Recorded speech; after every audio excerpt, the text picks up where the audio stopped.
مفاجأة.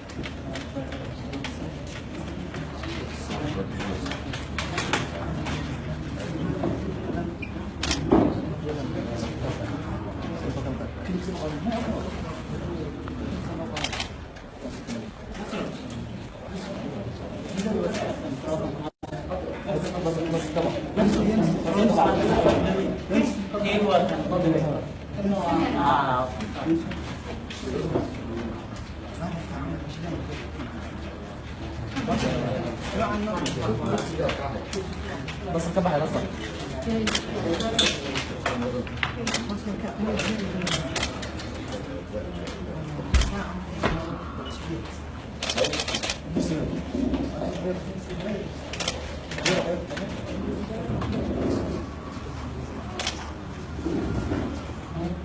Identity. Okay. Okay.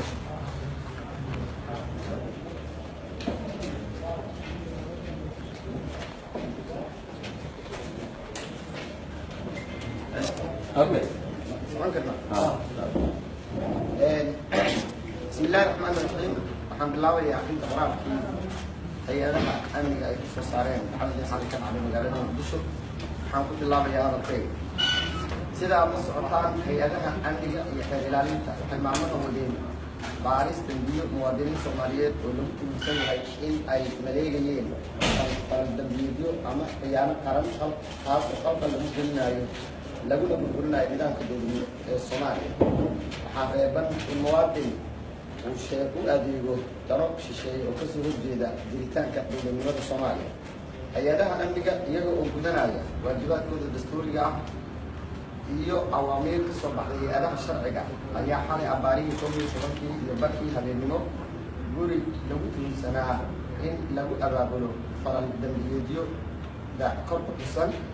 ayaa markii ay hay'adaha amniga tageen gurigaas muwaadiniintii guriga joogtay u hoggaansami waayeen awaamiirtii ahayd in la baaro iyadoo la waday warqadihii ruqsadda baarista iyo horgeynta sharciga guriga waxaa ku sugnaa mudan cabdiraxmaan cabdishakuur warsame oo ahaa shaqsigii ama ruuxii ruqsadda loo soo qaatay wuxuuna si cad uga hor yimid fulinta awaamiirtii hay-adaha amniga kadibna ciidanka ilaalada u ahaa isaga waxay rasaas ku bilaabeen ciidamadii ka socday hay-adaha amniga ee dowladda federaalka soomaaliya bacdamaa uu muwaadinkan diiday inuu hoggaansamo awaamiirtii hay-adaha sharciga kalena hor yimid dagaal hubaysan waxay ciidamadu ku guulaysteen in ay soo qabtaan isaga oo bad qaba sidoo kale waxay hay-adaha amniga la wareegeen qalab la aaminsan yahay in ay qayb weyn ka qaadan doonto baarista iyadoo sharciga waafaqsan tallaabadaas hay-adaha amniga ay u mareen si waafaqsan shuruucda dalka iyadoo la fulinayo awaamiirtii hay-adaha sharciga muwaadin walba waxaa waajib ku ah in uu hoggaansamo sharciga mana jirto cid ka sarraysa sharciga kana fogaadaan fal kasta oo keeni kara xadgudub qaanuuneed iyo inuu ka dhasho fal dambiyeed sidaas darteed shacbiga waxaan ka codsanaynaa in ay la shaqeeyaan hay-adaha amniga iyo fulinta sharciga iyaga oo dowladda federaalka soomaaliyeed ay damaanad qaadayso xuquuqda muwaadin kasta uu siiyey dastuurka iyo shuruucda dalka muwaadinkan wuxuu helayaa baaris hufan waxaana loo geyn doonaa maxkamadda awoodda u leh wuxuuna heli doonaa xukun cadaaladeed ugu dambeyntii shacbiga soomaaliyeed waxaa loogu baaqayaa in ay kaalin ka qaataan amniga iyo nabadeynta kana fogaadaan fal kasta oo keeni kara xasillooni darro siyaasadeed iyo mid amni muwaadin kasta waxaa waajib ka saaran yahay